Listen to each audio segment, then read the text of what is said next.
पार्वती जी सीता जी के विनय और प्रेम के वश में हो गई। उनकी अर्थात माता पार्वती के गले की माला खिसक पड़ी और मूर्ति मुस्कुराई। सीता जी के ने आदर पूर्वक उस प्रसाद माला को सिर पर धारण किया।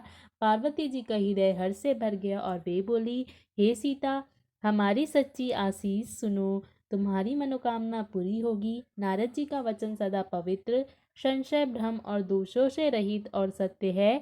जिसमें तुम्हारा मन अनुरक्त हो गया है वही वर तुमको मिलेगा। जिसमें तुम्हारा मन अनुरक्त हो गया है वही स्वभाव से ही सुंदर सांवला वर श्री रामचंद्र जी तुमको मिलेगा। वह दया का खजाना और सुजान सर्वज्ञ है, तुम्हारे शील और स्नेह को जानता है। इस प्रकार श्री गौरी जी का आशीर्वाद सुनकर जानकी जी समेत सब सखियां हृदय में हर्षित हुईं। तुलसीदास जी कहते हैं, भवानी जी को बार बार पूछकर सीता जी प्रसन्न मन से राजमहल को लौट चली। गौरी जी को अनुकूल जानकर सीता जी के हृदय को हर्ष हुआ और वह कहा नहीं जा सकता सुंदर मंगलों के मूल उनके बाएं अंग फड़कने लगे। हृदय में सीता जी के सौंदर्य की सराहना करते हुए दोनों भाई गुरु जी के पास गए। श्री रामचंद्र जी ने विश्वामित्र जी से सब कुछ कह दिया, क्योंकि उनका सरल स्वभाव है, छल तो उसे छुआ भी नहीं है।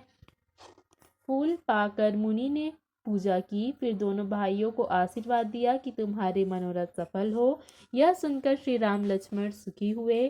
श्रेष्ठ ज्ञानी मुनि विश्वामित्र जी भोजन करके कुछ प्राचीन कथाएं कहने लगे। इतने में दिन बीत गया और गुरु की आज्ञा पाकर दोनों भाई संध्या करने लगे।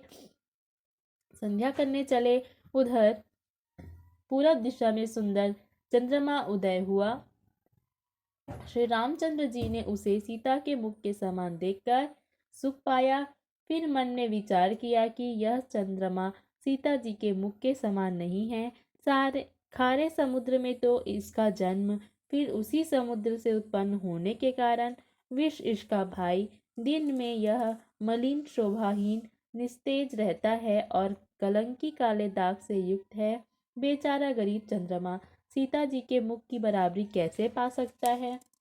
फिर यह घटता बढ़ता है और विरहनी स्त्रियों को दुख देने वाला है। राहु अपनी संधि में पाकर इसे ग्रस लेता है। चकवे को चकवी के वियोग का शोक देने वाला और कमल का वैरी उसे मुरझा देने वाला है। हे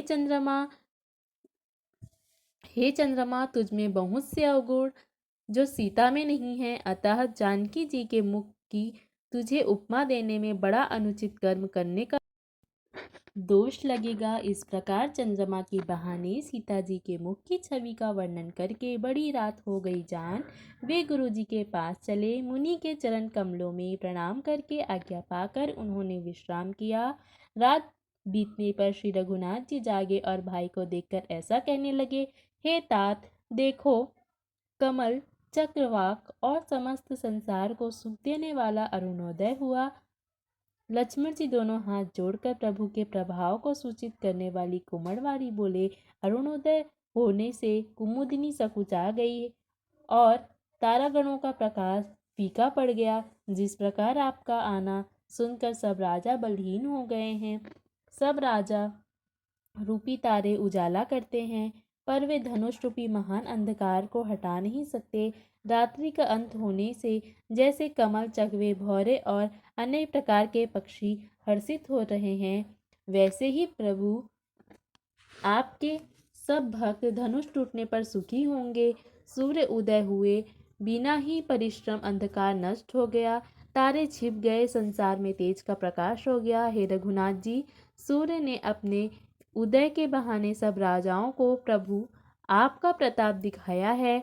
आपकी भुजाओं के बल की गरिमा को उद्घाटित करने अर्थात खोल कर दिखाने के लिए ही धनुष तोड़ने की यह पद्धति प्रकट हुई है। भाई के वचन सुनकर प्रभु मुस्कुराए। फिर स्वभाव से ही पवित्र श्री राम जी ने शौच से निवृत्त होकर स्नान किया और नित्य कर्म करके वे गुरु जी के पास आए। आकर उन्होंने गुरु जी के सुंदर चरण कमलों में सिर झुकाया। तब जनक जी ने सतानंद जी को बुलाया और उन्हें तुरंत ही विश्वामित्र मुनि के पास भेजा। उन्होंने आकर जनक जी की प्रार्थना सुनाई। विश्वामित्र ने हर्षित होकर दोनों भाइयों को बुलाया। शतानंद जी के चरणों की वंदना करके प्रभु श्री रामचंद्र जी गुरु जी के पास जा बैठे। तब मुनि ने कहा, हे तात, चलो, जनक जी ने बुलावा भेजा है। मासपरायण 8वां विश्राम, नवापरायण 2रा विश्राम। चलकर सीता जी के स्वयंवर को देखना चाहिए। देखे ईश्वर किसको बड़ाई देते हैं। लक्ष्मण जी ने कहा, हे नाथ, जिस पर आपकी कृपा होगी वही बड़ाई का पात्र अर्थात धनुष तोड़ने का श्रेय उसी को प्राप्त होगा। इस श्रेष्ठ वाणी को सुनकर सब मुनि प्रसन्न हुए। सभी ने सुख मानकर आशीर्वाद दिया। फिर मुनियों के समूह सहित कृपालु श्री रामचंद्र जी धनुष यज्ञशाला देखने चले। दोनों भाई रंगभूमि में आए हैं, ऐसी खबर जब सब नगरवासियों ने पाई, तब बालक, जवान, बूढ़े, स्त्री, पुरुष सभी घर और काम काज को भुलाकर चल दिए। जब जनक जी ने देखा कि बड़ी भीड़ हो गई है, तब उन्होंने सब विश्वास पात्र सेवकों को बुलावा दिया और कहा, तुम लोग तुरंत सब लोगों के पास जाओ और सब किसी की यथा योग्य आसन दो। उस